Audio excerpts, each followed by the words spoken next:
Okay, and here we are. Here's my little garage that I work out of. Probably like a lot of you guys out there, too many toys and not enough space, but still, could be worse. So I'll just take you along and show you my mess. As you can see, that's a Firenza sitting there that I am currently working on. Converted that from a standard Firenza shell to a HPF spec about 5 years ago. Managed to get a genuine nose cone out of the UK and grafted that on, and then had it painted and so forth.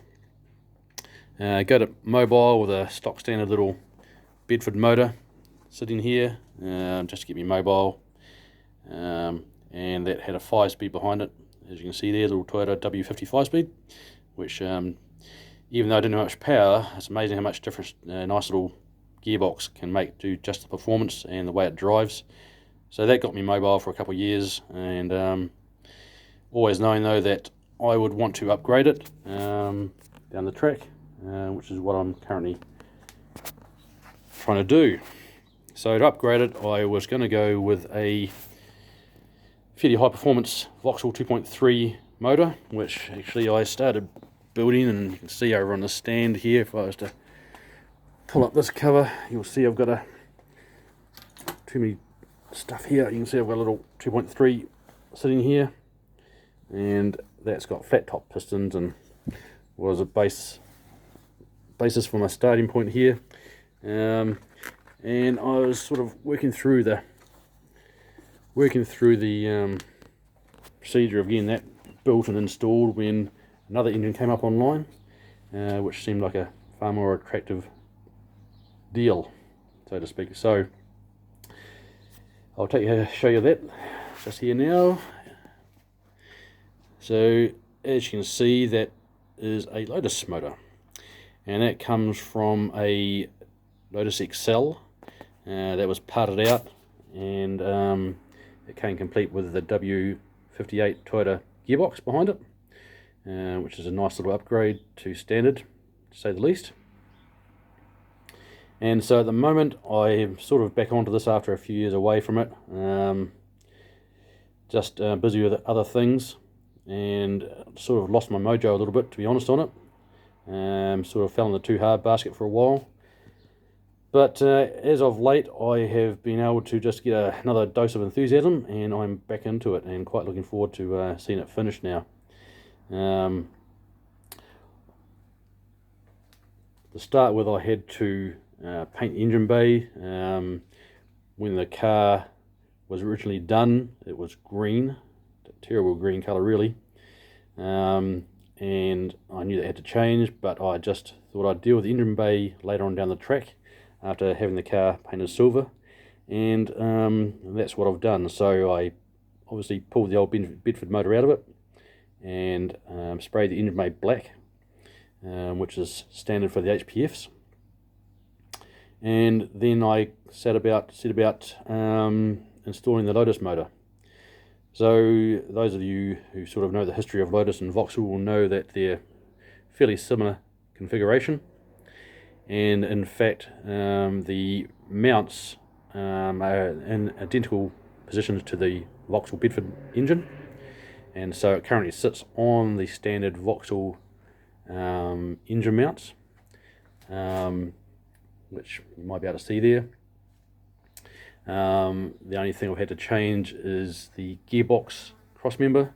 As you can see, I had a fairly home-built looking little crossmember holding the original Toyota 50 series, W50 series gearbox, holding it in place, which did the trick for what I was doing there. But for this build, I've been able to go back to the Vauxhall crossmember and adapted that to the Toyota mounts, and it's made a much nicer job, and allows more room for the exhaust to pass underneath it, rather than just a straight bar going across. So when I had the 2.3 Bedford motor in it, that all had to be certified, because I had to have the drive shaft shortened, have a loop installed and all that sort of usual guff.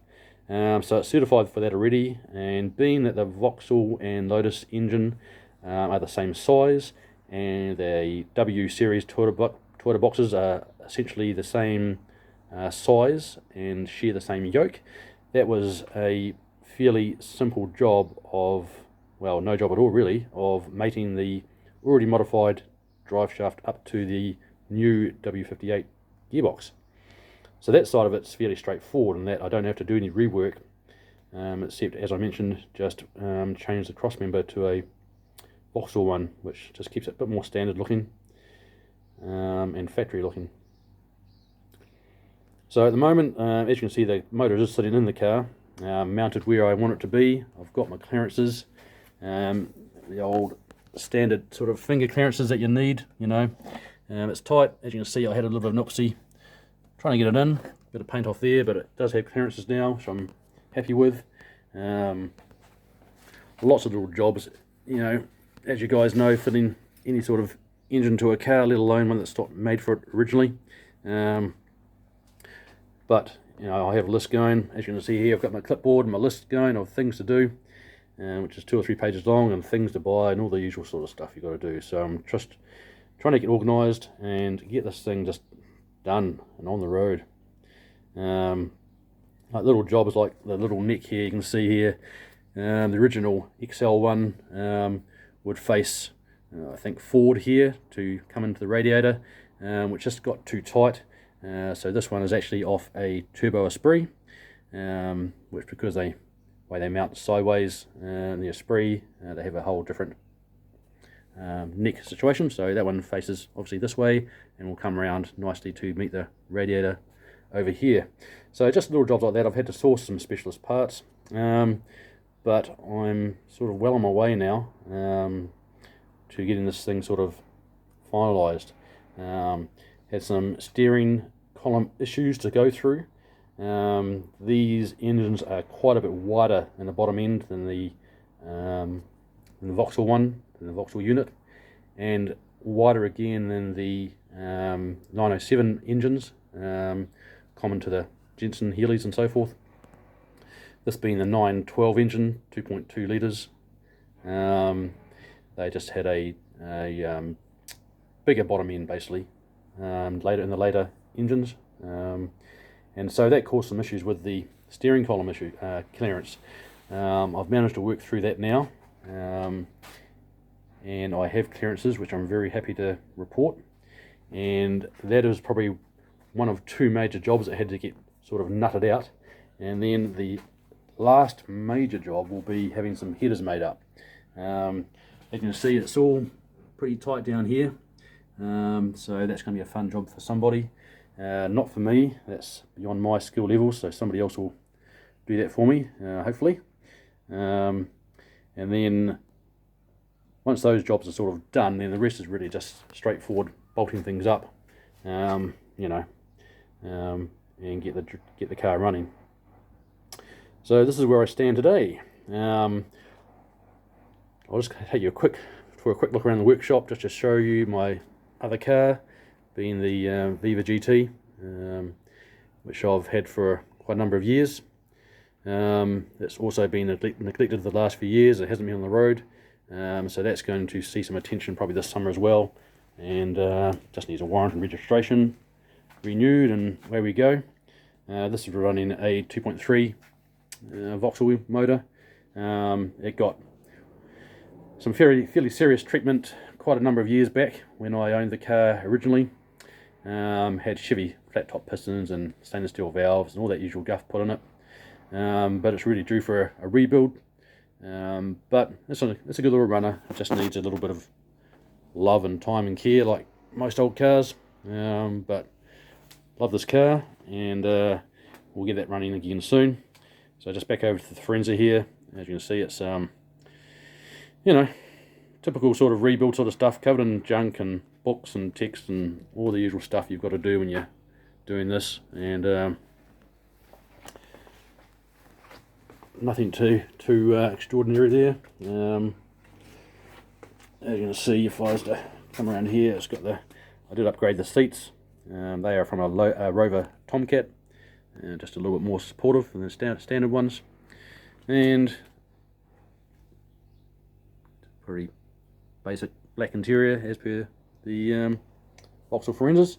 I did manage to also source a genuine droop snoop steering wheel, which was in a sad state of repair when I first bought it, but I refurbished it and it's come up nicely. So again, just little touches like that I just like to do. Well, I wanted to do just to get as close to standard HPF that I could. So today my mission really is to again take the engine and subframe out of the car.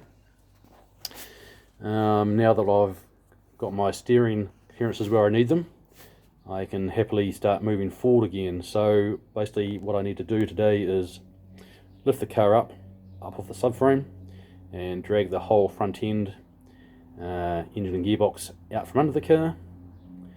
Once I've done that, I will then lift the engine and gearbox up off the crossmember so that I can get to the sump.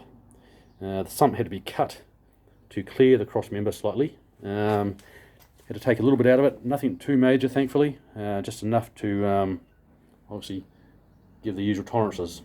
Along with that, the pickup pipe needs to be moved back slightly to suit the new shape of the sump. I think I've got to extend it 40 or 50 mil from memory, just to be slightly further back in the sump. So that's my next mission really, is to get the sump off, taken to be welded up, and then put back on place permanently. I've got to get a gasket kit out of the UK, I think, so that I can put the oil pump back on permanently, and also just a couple little gaskets here and there just to renew while I'm doing it. And so that's about it for now. I will come back to you when I've got the engine out, so you can get a better look at it perhaps, and we'll go from there, and I'll be back shortly.